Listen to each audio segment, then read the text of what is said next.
Let's see if I can have the basement to myself long enough to film a video.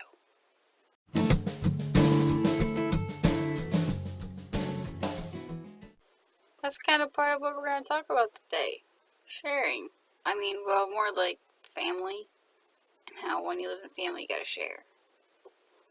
Basically, we're going to talk about family. I have two quotes that I think are beautiful, and then we're going to go from there. The first one's Bishop Barron. John Paul II admirably summed up what I have been driving at when he spoke of the family as an ecclesiola, a little church. At best, he implies the family is a place where God is worshipped and where the discernment of God's mission is of paramount importance. And the second quote is from paragraph 1656 in the Catechism. In our own time, in a world often alien and even hostile to faith, believing families are of primary importance as centers of living, radiant faith. For this reason, the Second Vatican Council, using an ancient expression, calls the family the Ecclesia Domestica. It is in the bosom of the family that parents are, by word and example, the first heralds of the faith with regard to their children. So you hear those quotes and you're like, that's great, those are beautiful quotes, Joya, thanks for sharing. But that's not what my family's like. My family's kind of doesn't quite live up to those standards. Of course they don't. Of course, they're fallen human beings. All of our families aren't going to live up to these high standards that seem unattainable. Everybody comes from different backgrounds and different families and everything, and some people have awesome families. I have an awesome family, and some people don't have quite as awesome families, and that's really, really sad. But regardless of where you are on the spectrum of having a good family, no family is perfect. Everybody should be striving towards these goals that Bishop Barron and the Catechism are talking about, but it's not always going to happen.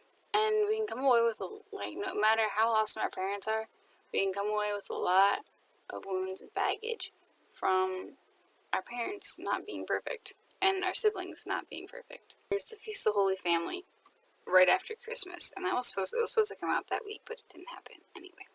But one of the things that I really wanted to talk about is just the Holy Family.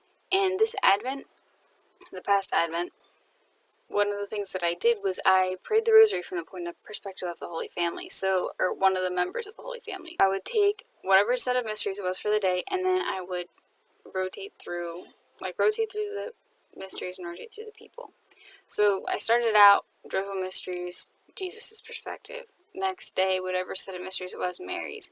Next day, Joseph's, and then go back to Jesus, and just constantly rotating. It was really, really cool because it made me take a new perspective, made me use my imagination and think, and it kind of helped me focus more on the rosary, because sometimes when I'm praying the rosary, it's just out there.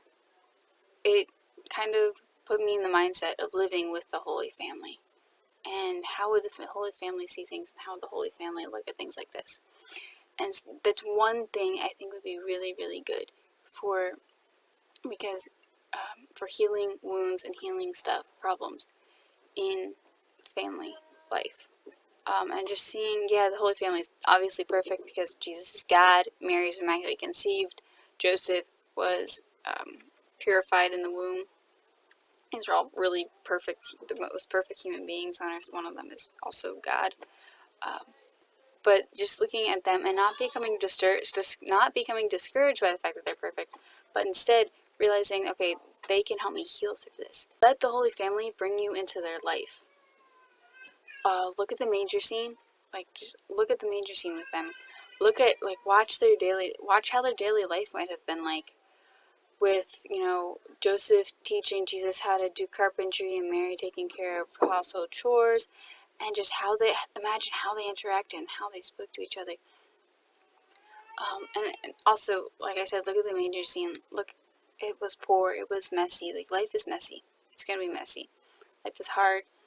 Sometimes it's cold, and sometimes there are rough times.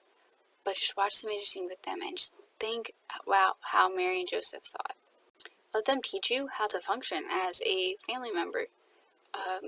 Mother Teresa said, if you want to start peace in the world, go home and love your family. It's going to start in the family, because the family is the core of society, because that's where everybody learns everything. And so when our families are messed up, like they are now, family in general and society is messed up. Like, families are messed up, so society's gonna be messed up, and it's all this vicious cycle. So go love your family. In particular, let Jesus and Mary show you what the perfect parents are like. Joseph was the perfect image of God the Father on earth. He was the perfect human being after Mary and Jesus, but Jesus is also God. And then you got Mary. So let Joseph and Mary teach you what perfect parents are like. Think about how Joseph interacted with Jesus, and let him interact with you the same way. He really wants to be your father. He wants to reclaim the image of fatherhood for you, of perfect fatherhood for you. Same with Mary. Imagine how Mary interacted with Jesus, and she interacts the same way with you. She wants to reclaim motherhood, and she wants to show you how to live out true femininity, if you're a girl, and then teach you how to interact with women if you're a boy. Think about in your family, like, what virtues and attributes were lacking in your parents. Where did the wounds come in? And I know it's not fun to deal with wounds, but where were the wounds? And how did your parents' lack of virtue or whatever impact that? And then imagine Jesus, Joseph, and Mary had those perfect attributes.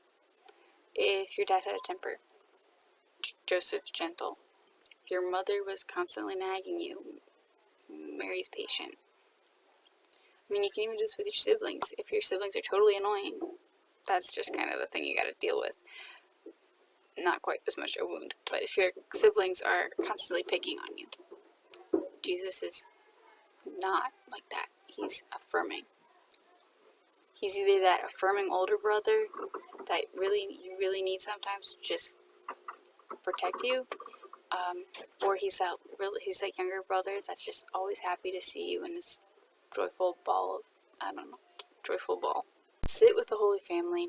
Let them teach you how to family. This is kind of a meditative video, and I want you to take it, and I want you to go take it in the chapel, or take it wherever you pray best. Chapel with Jesus, always ideal, but wherever you can pray best, and just do that with the Holy Family. Whether you need to take the scriptures and read through passages in the Holy Family, or you just need to use your imagination to enter into what Nazareth looked like and how their daily life went.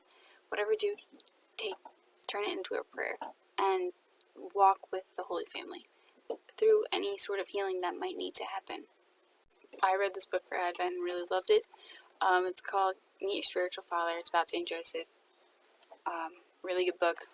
Highly recommended, especially when it comes to fatherhood. Another book, Mary. I'm always going to shout this book out, 33 Days to Morning Glory. I don't have the book with me, but always shout that out.